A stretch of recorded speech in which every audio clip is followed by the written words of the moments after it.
Usually, ang sasabihin yung kailangan natin kumita, extra, na mas magandang sahod or something. Sa akin kasi, I've been with a family business for sobrang tagal. Tapos yung panganay pa ako, so parang hindi ko nagamit yung, kasi advertising, fine arts ako, so advertising yung gusto ko sana na ituloy kasi nasa family business ako. Parang gusto kong patunayan yung sarili ko away from my family shadow sana. Na siguro babalik pa rin ako, yun yung in my mind, pero mapatunayan ko lang na whatever I chose, kung ano man ang nagpapasaya sa akin, kung ano yung passion ko, itutuloy ko sa ibang bansa.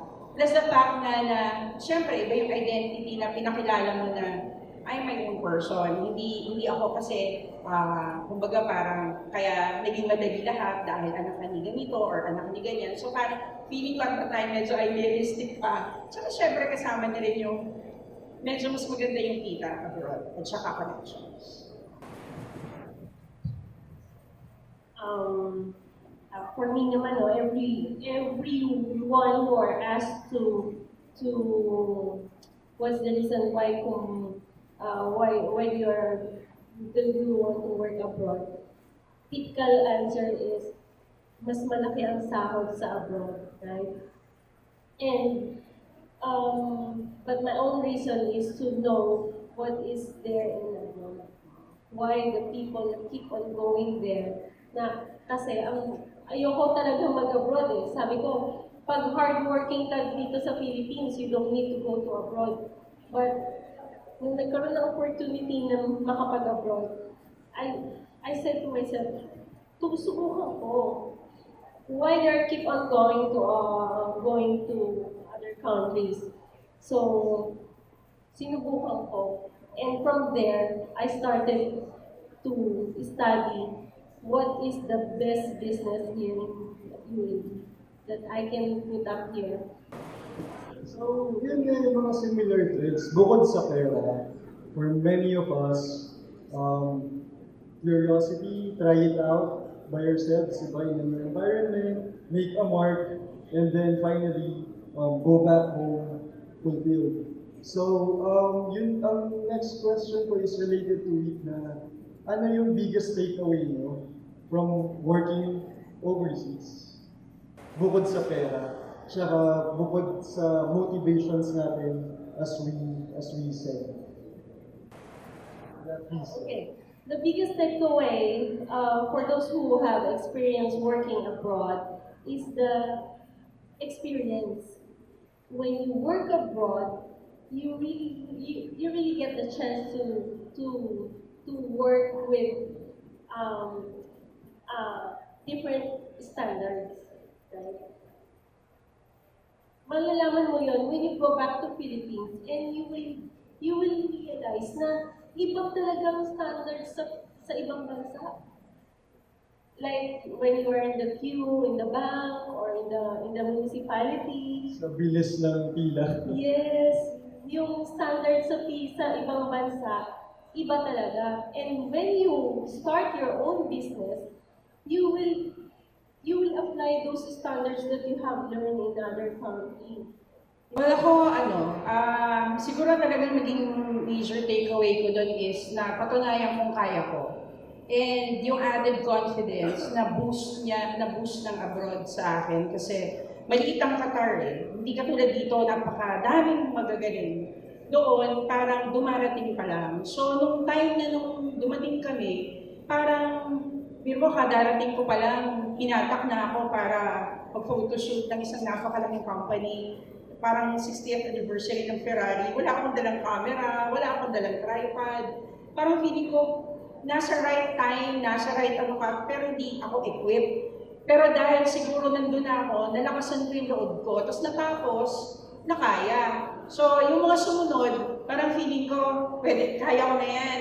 Then, I tried to, parang hindi, mag-aaral ako mabuti dito. Parang, hindi ko hahayaan na parang pwede na yan. At nandun din kasi ako sa bansa, parang unfair naman yun na kumbaga, hindi ko talaga gagalingan being the Filipino na parang, kasi nandun ka sa isang opisina, marami kayong magkakaibang lahi, tapos parang lagi ikaw yung sinasabihan na, oh, alam niya yan, kaya niya yung gawin. Minsan nga, parang sobra-sobra na yung oras mo, yung skill na ginagawa mo.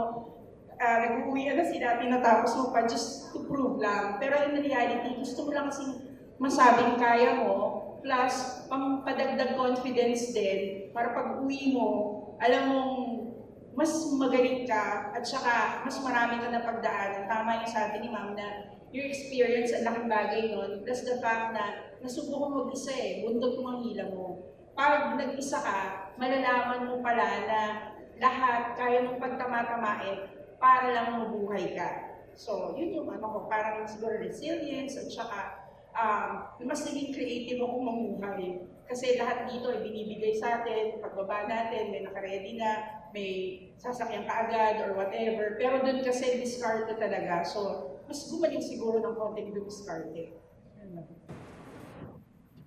Or for my part naman, yung aking experience working abroad, parang ako naman yung nagdala ng sistema, ng technology, ng procedures, no, I helped establish yung internal audit department ng aming company, and I helped improve the processes ng iba't ibang departments. And yung mga sister companies rin, no, nalaman nila na nag-improve yung trabaho nila because of what I introduced to them.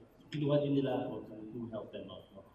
Pero I think ang masasabi ko na mas na naging mas meaningful yung pag-abroad ko is yung habang nandoon ako, I was able to establish an NGO, an advocacy na makakatulong sa ating mga kababayan dito sa Pilipinas at ng mga kababayan natin na nandoon din sa abroad. So that's why I started the Angat Pilipinas Coalition.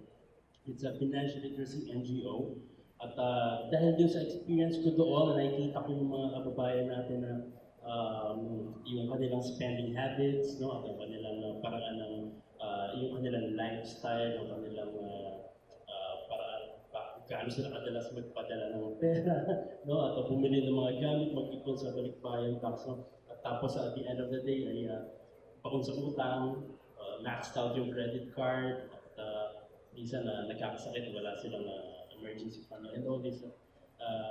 Doon ko nakita na I have to do something na matulungan ng mga kababayan natin at the same time ay makapagsimula rin isang advocacy dito sa Pilipinas, especially pamilya ng mga OFWs na magtulungan na mag-ayos. Kasi kaya nga tayo nag-abroad para ma-improve yung ating kabuhayan, ang ating status dito sa Pilipinas. Pero kung nandun ang OFWs abroad, tapos yung mga pamilya sa Pilipinas, gastos, walang nangyayari, no? Parang ganun din lang So, nauubos yung yung sinusweldo without savings, walang investment. So, sabi ko, this is the right time, no? At tingin ko, kung hindi ako nag-abroad, hindi ko magagawa lahat ng yun. Kasi I'll be focused on my craft only, sa trabaho siguro. Yun yan, naging vlogger din ako, naging writer and author, na I think pag nasa abroad yan, you have enough time, you have more time after work, lalabas yung iyong yung creativity mo, yung sarili mong yung core gift mo, makikita mo, bakit hindi mo gamitin. I think yun yung nakatulong sa akin para lumago din, no? As a person, as a professional, at as someone na I think na pwede tawag advocate na tulungan ng bansa natin na maging So, like gaya ng nasabi sa kaninang panel sa Vietnamese is about joining communities or sa race mo in building communities. Interesado naman ako dun sa mga host countries ninyo, tsaka yung mga nakasalumuhan natin na hindi Pilipino. Ano ba yung dynamics para rin sa mga interesadong mag-OFW? Ano ba yung dynamics na nabubuksan sa atin bilang mga Pilipino na maunawaan naman yung nasa ibang kultura? And at the same time sila, ano naman yung posibleng nagbago sa pananaw nila sa mga Pilipino dahil sa interaction nila sa atin? May discrimination pa rin ba in this day and age? 2018 na. Pero are Filipinos or Asians still discriminated? At least for your host countries. Sa aking experience sa Saudi Arabia, no, merong I think yung class, yung working class pa rin ang tinitingnan. So, pero marami pa rin nangyayari na Filipino discriminated by other nationalities, especially mga locals dito. Pero they, they discriminate more yung mga, let's say, Filipino na alam nilang hindi professionals. No? Pagdating naman sa, base rin sa experience, I worked also in other countries, no? Meron ang taas naman ng tingin sa mga Pilipino regardless kung ano yung kanilang trabaho. I think base din sa aking mga na-obserbahan nung nasa abroad ako, no, yung mga ipinapakita nating mga Pilipino, ayun na nagbibigay din ng ng judgment at kanilang kumbaga impression kung ano yung generally yung Pilipino eh. So what I did, no, kasi ang alam nila ang Pilipino lagi banjing-banjing lang or magastos, mahilig sa sugal, sa sports. So kumbaga yung mga nakasalamuha ko sa kasi I work more closely sa mga Arabs at sa mga Westerners kaysa sa mga Pilipino nasa abroad. Although katabi ko lang din mga Pilipino, pero yung work itself, no, pinakita ko yung work ethic, yung respect na ma-earn ko by providing them more than they're expecting. At nagkaroon sila, I believe, no, na mararamdaman mo yun, na nagkaroon sila ng panibagong pananaw at pagtingin sa mga Pilipino na, ganun pala, no? Hindi lang nakatutok sa deadline ng isang Pilipino, but magbibigay pa ng higit sa kanyang hinihingi sa kanya. And I think dun sa experience ko na yun sa Saudi Arabia, particularly sa company namin na yun, hindi hindi na naging generalized yung pag-judge ng mga Arab sa mga Pilipino. Unlike dati daw, ang tingin nila, ganito lang yan. Isa lang silang grupo na kanya-kanya lang. And ito, nung nangyari dumating yung grupo namin ng mga Pilipino na nag-introduce ng kumbaga, interaction with different departments. No? At yung naging parang mas naging professionalized, pero may mas malalim na communication ng departments. Nakita nila na may mas maganda pang traits at ideas at culture na may implant ang Pilipino sa kanilang mga lahi sa mga Arab people, particularly dito sa lugar na.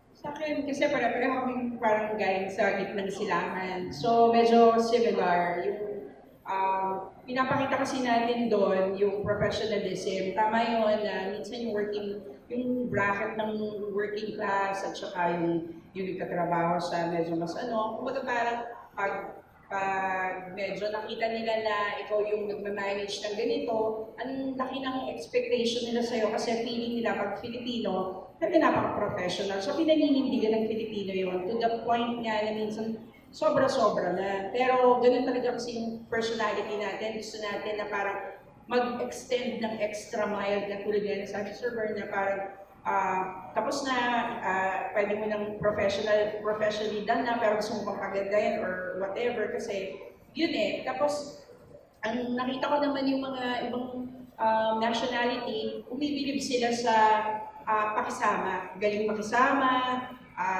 yung sobrang paghalimbawa, ito lang yung binigay, pagtatama-tamain, kasi ako, I work for an advertising agency below the line. So, andun sa accommodation, maraming Pilipino, Sri Lankan, so may Nepal, may Indian. Yung Filipino community dun yung parang hindi nagkakagulo, nagluluto yung isa namimili. Kumbaga parang nakikitaan kasi ng camaraderie. Tapos I started a group na nagdadala kami ng mga artista from here, papunta sa Pilipinas, papunta sa Qatar. So parang nakikita rin ng ibang lahi na ang saya, laging nahilig kumanta, laging nahilig pumunta sa Independence Day, sobrang, di ba, big time sa abroad na pinagbinibigyan ng oras kasi parang doon yung pinapakita yung culture.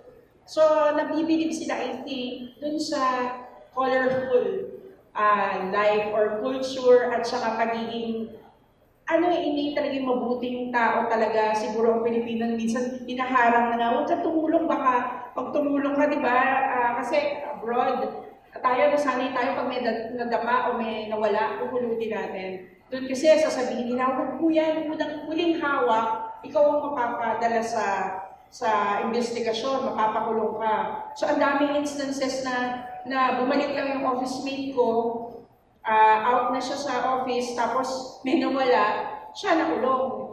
Dahil bumalik lang siya, may kinuha lang siyang file. Pero kumbaga parang inutusan lang siya ng boss, parang hindi issue kasi yun eh. So magkakaiba ng galaw, magkakaiba ng pero dahil nga yung Pilipino matulungin, parang minsan napuput din sa alanganin. And also siguro parang nagkakaroon tayo ng minsan ako na lang, dahil nga doon sa experience na nangyari sa akin, parang wala akong kasalanan, gusto ko lang umalis ng trabaho, pero pinakulong ako, napatunayan kong innocent ako, lumabas ang verdict na wala akong kasalanan, pero nasira na yung parang career development mo doon. So minsan, sa sobrang din natin na gusto natin ipatunayan sa sarili natin, minsan ang good or bad man yun, parang naaabuso.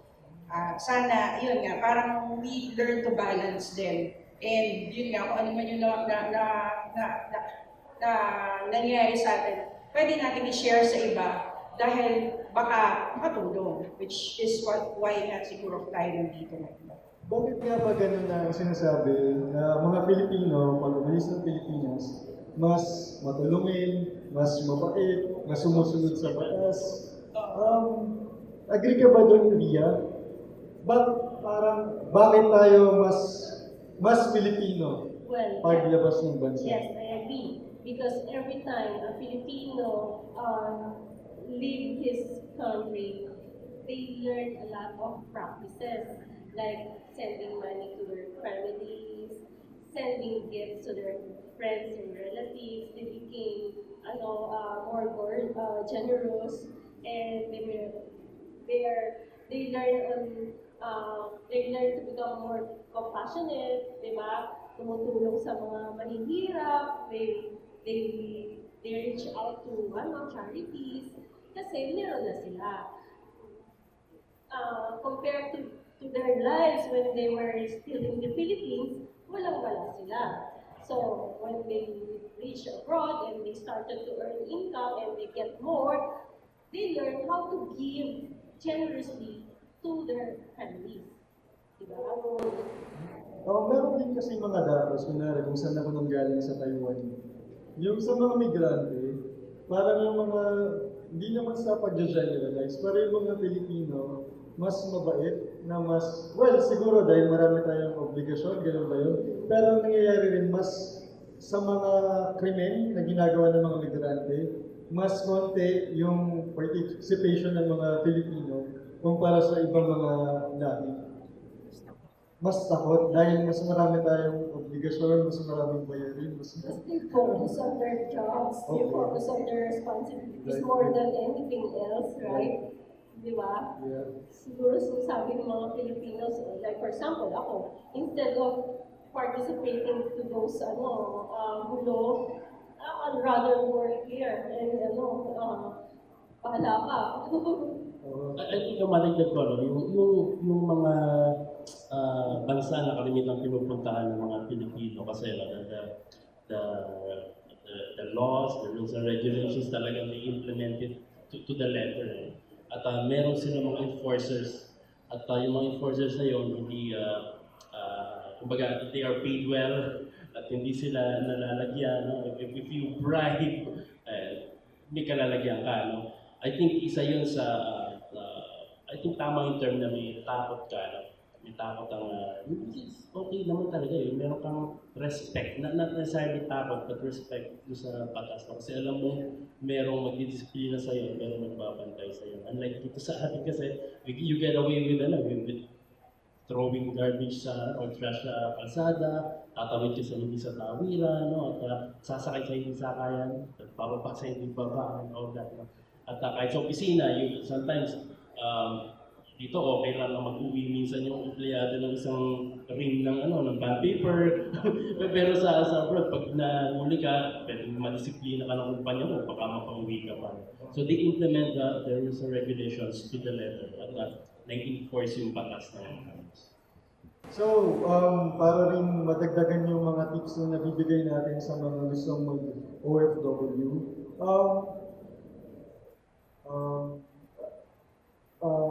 bukod sa mga kailangan na nasa likod ng isip natin parati.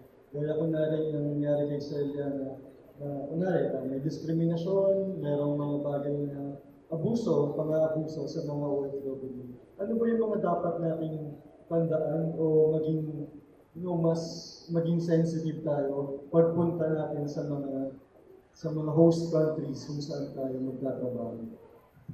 Ako, kasi naging part ako ng crisis committee sa Qatar. So, sa embassy, nagpapatawag usually doon ng parang mga grupo na pwedeng sumali, volunteer to hear out kung ano yung mga nangyayari lalo sa mga industrial area, ganyan. Ang lagi kong naririnig at parang laging solusyon is, kasi laging nasasabi, yung pinirmahan daw nila dito iba sa kontrata na pinirmahan nila abroad. Nangyayari siguro talaga yon sa halaga ng sahod, sa kung ano man yung usapan yung bakasyon or whatever. Just make sure na klaro bago kayo umalis. Dahil napakahirap, dahil ang sabi sa amin doon, hindi mo yun makahabol doon pagbalik mo pa dito. Kasi kung sino yung nagpapirma sa'yo dito, yun ang tanungin mo. Pero you cannot, parang habang nandun ka, parang nag-uusap kayo, bakit ganito lang. So, I think yun, maging very, tayo, parang mas tayo na, siguro, sigurista ba, kung ano yung pinapasok natin. Plus the fact na pamilya natin yung kawawa pag nagkataon sa magandang intensyon, sa magandang plano sa buhay. Kung bigla tayong pumunta sa isang bansa na hindi natin naiintindihan, unang nga minsan lingwahe nila, tapos batas pa ba naman nila, tapos kultura, siguro dapat talaga mag-research tayo sa bansang pupuntahan natin. Plus, have a community, tama yung mga sabi ng mga nauna dito, have a community to back you up. Kasi wala kang pamilya niyo doon. Ako, I was fortunate to bring my family, pero after 5 years, umuwi rin sila. So, ending talaga, you have to parang create or parang find a second family there na para mararamdaman mo na hindi malungkot yung Pasko, hindi ka kawawa, kung biglang nawala ka, kasi katulad ako, 2 days na ako nawawala, walang naghahanap. Pero dahil merong isang nagtanong na, ba't hindi natin nakita nag-post to, hindi natin nakita dumaan to, may activity tayo ngayon, dun lang nag-create ng, bakit nga ba, ba't hindi siya mahanap? Dahil meron tayong mga community, biglang narattle na, baka di na sa deportation, baka natuloy yung ginawa ng sabi ng boss na sirain yung buhay niya. You need to learn the culture, the weather, and the laws of the country you are going. Importante kasi yon para alam mo kung ano, baka tumatawid ka sa kalsada, you're crossing the pedestrian and it's not allowed, and you're wearing shorts, it's not allowed, and you are living with a partner that you don't have a marriage contract, that is not allowed. So these are all laws of the country that you are going, and you still don't know. You have to study very well yung laws, yung culture, and pati weather. Dinala mo yung mga damit mong pang sexy, malamig pala dun sa country na pupuntahan mo, right? So, kailangan din pag-aralan talaga ng mabuti bago ka pumunta sa bansang yun. And ask yourself if you are willing to go there and accept those laws and you want to follow para hindi ka mapahamak.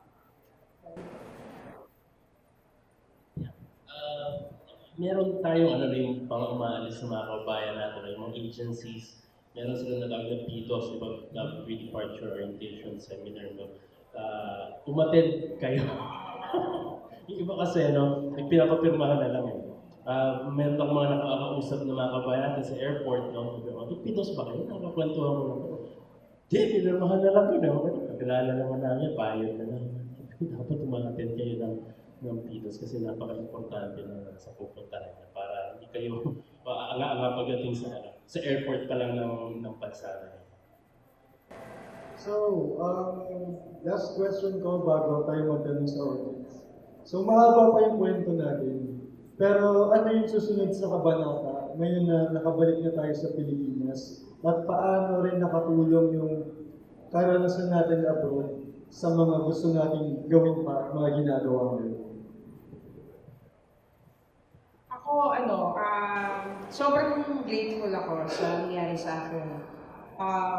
Feeling ko, hinayaan ko yung sarili ko maging rookie ulit. Kahit na nagdinegosyo na ako dito sa Pilipinas, tapos parang a decade ako siguro nagtrabaho abroad. Pagbalik ko dito, feeling ko zero ulit.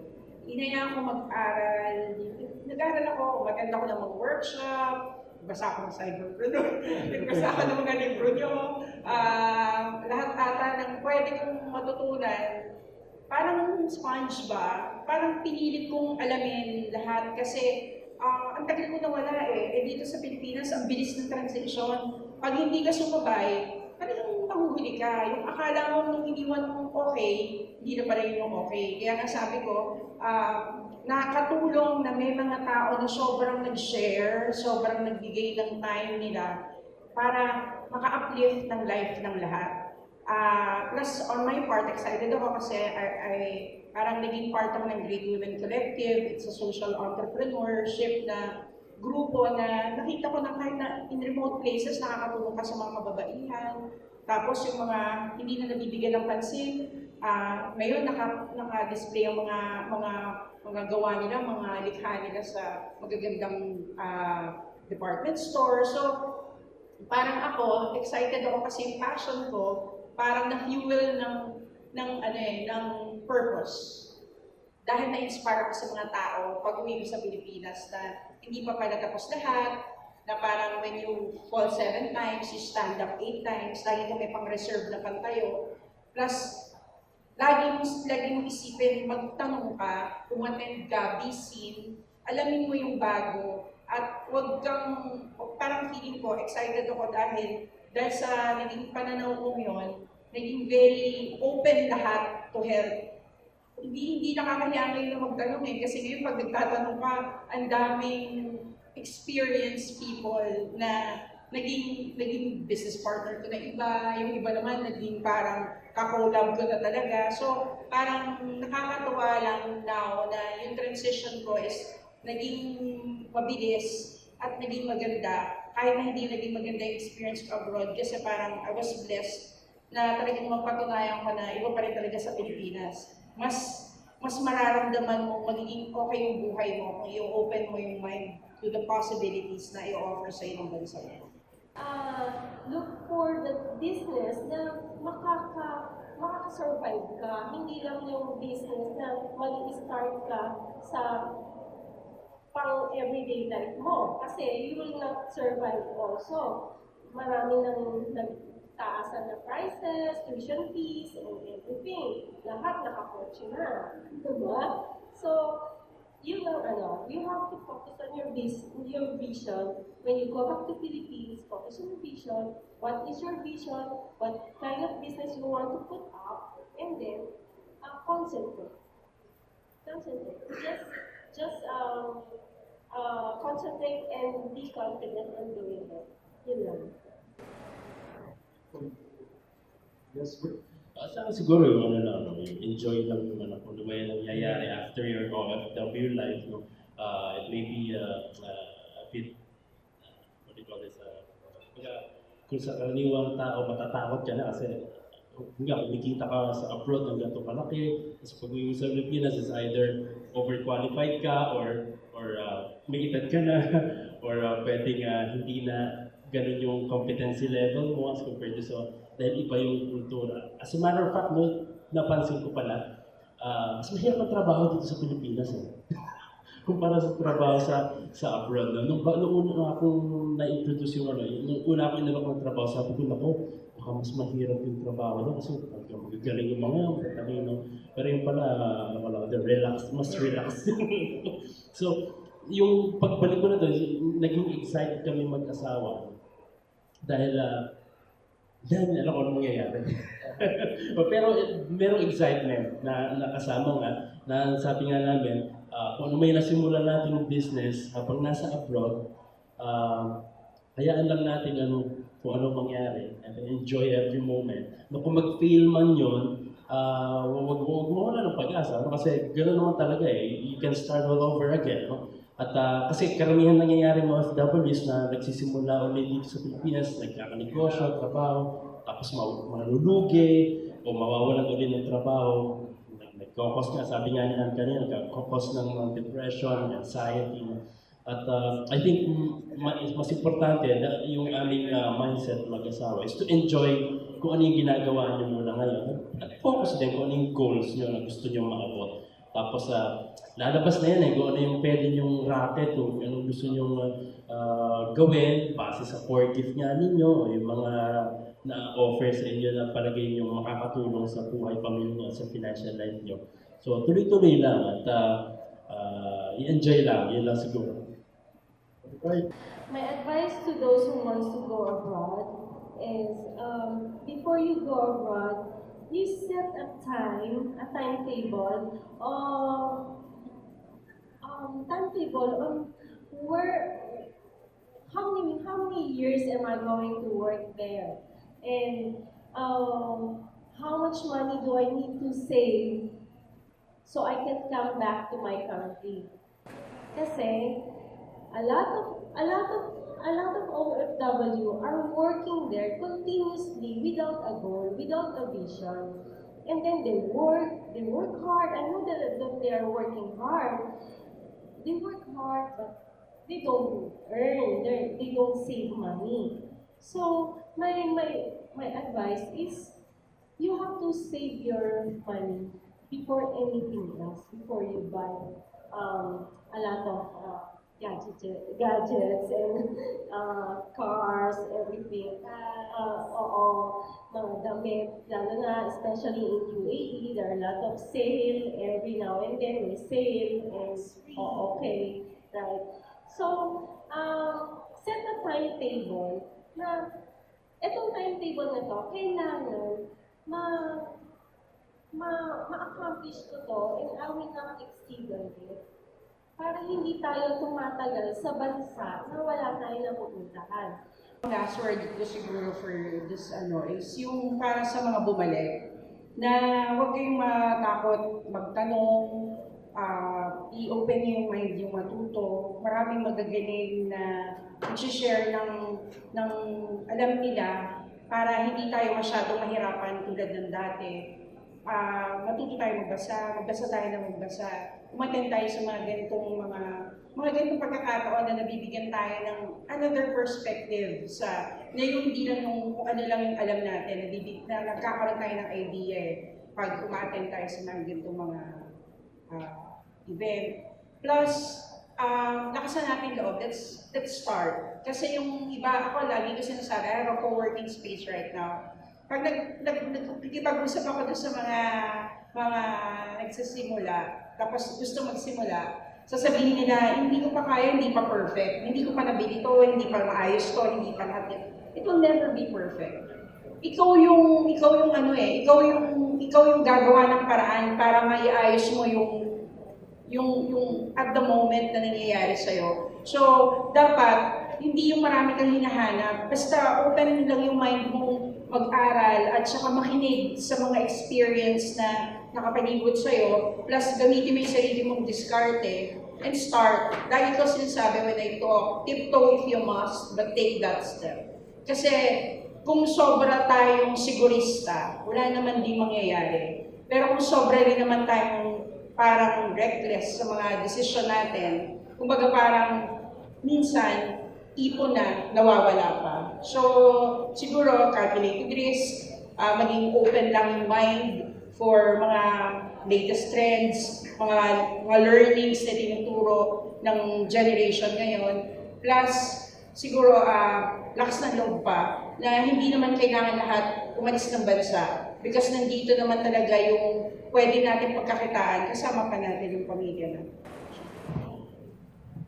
So, kung kayo mag-upload, huwag kakalimutan yung reason pagdating nyo doon sa abroad, kung bakit nga kayo nandiyan dyan, kung bakit kayo nabigyan ng kontrata, kung bakit kayo nagtatrabaho dyan. At pagdating ng panahon na nakaipon na kayo at na-settle down nyo na yung mga kailangan yung ayusin back home, ready na kayo to come back, yung pag-abroad, darating yung time na hindi na isang pangangailangan, kundi kagustuhan mo na. Gusto mo na mamasyal, gusto mo na mag-stay din doon. No? May pagkakataon na mag-decide ka na mag-stay ka sa ibang bansa dahil gusto mo, dahil mag-i-enjoy ka at alam mo doon ka magiging masaya. Kaya focus, sabi ng mga kasamahan natin dito sa panel, focus dun sa goals mo, sa vision mo, at huwag kakalimutan ang dahilan kung bakit ikaw ay umalis ng Pilipinas at magtatrabaho.